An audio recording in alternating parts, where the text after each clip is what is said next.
Olha, é impressionante como em um único capítulo do Evangelho de Mateus, o capítulo 12, a gente vê uma série de confrontos que vai escalando, sabe? Começa com uma simples discussão e, de repente, vira uma ameaça de morte. Vamos dar uma olhada em como essa sequência de eventos força todo mundo a repensar o que são regras, poder e até identidade. E tudo começa com essa pergunta, que é a base de toda a história. Afinal, o que vale mais? Uma tradição, uma regra antiga ou a necessidade real de uma pessoa ali na hora? Bom, vamos lá.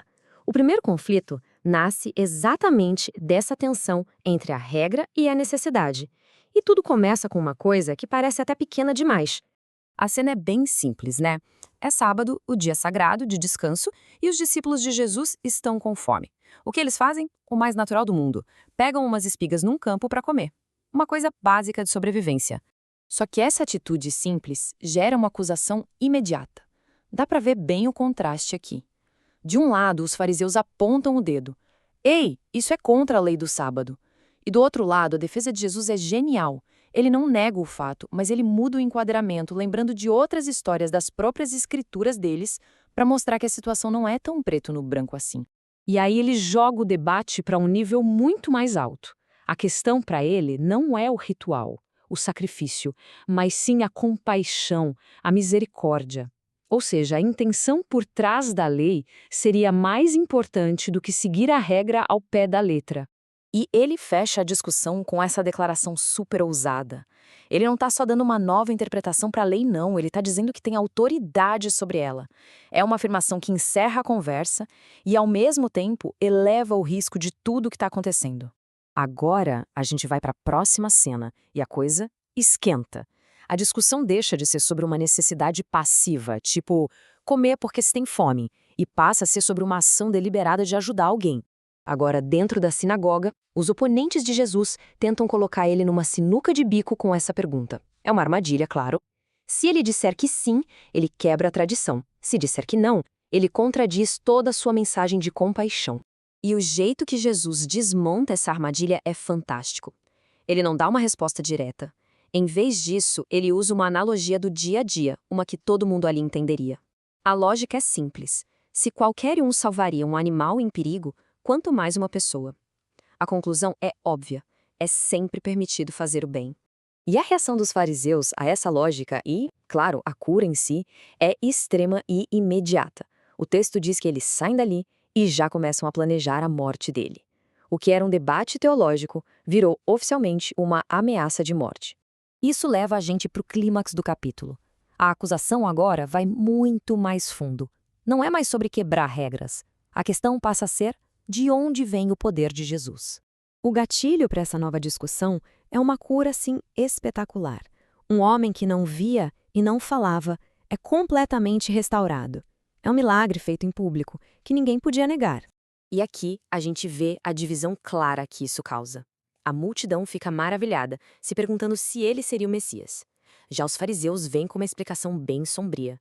Ele só faz isso com o poder de Beelzebu, o chefe dos demônios. A resposta de Jesus é pura lógica. Ele aponta o absurdo da acusação. Pensa bem, um reino que luta contra si mesmo desmorona. Se Satanás está expulsando o próprio Satanás, o reino dele acabou. Simplesmente não faz o menor sentido. E é nesse ponto que ele faz o aviso mais sério de todos. Ele define o que é a blasfêmia contra o Espírito. É ver a obra do Espírito de Deus e conscientemente chamar aquilo de demoníaco. É ver o bem divino e chamá-lo de mal. E segundo o texto, essa é a única coisa que não tem perdão. Para simplificar a ideia, ele usa essa metáfora. Do mesmo jeito que uma árvore boa dá frutos bons, as ações de uma pessoa, como curar alguém, revelam quem ela é por dentro. Um fruto bom não poderia vir de uma fonte má. Mas mesmo depois de tudo isso, os oponentes continuam insatisfeitos. O conflito então muda de foco de novo. Agora, eles querem uma prova. Mesmo depois de verem curas incríveis com os próprios olhos, eles pedem um sinal, tipo um espetáculo, para provar a autoridade dele, mas nos termos deles. A resposta dele é uma bronca daquelas. Ele se recusa a fazer um showzinho sob demanda e diz que o próprio pedido já é um sintoma da falta de fé daquela geração. Mas ele oferece um sinal, sim, só que um sinal misterioso, o sinal de Jonas. É uma referência bem clara à sua própria morte e ressurreição. E para piorar, ele ainda compara a geração deles com povos do passado, que acreditaram com muito menos evidências. E finalmente o capítulo termina, mas não com mais briga, e sim com uma redefinição surpreendente. Depois de tanta tensão, a cena final muda completamente o conceito de pertencimento. No meio do ensinamento, a família biológica de Jesus chega e fica esperando do lado de fora. Parece só uma interrupção normal, do dia a dia. Mas ele aproveita esse momento para fazer uma pergunta que vira tudo de cabeça para baixo. Ele olha para a multidão ao redor e pergunta: quem é, de verdade, a minha família? E aqui está o desfecho de todo o capítulo. Ele aponta para os seus seguidores e declara que a sua verdadeira família não é a de sangue, mas a de alinhamento espiritual.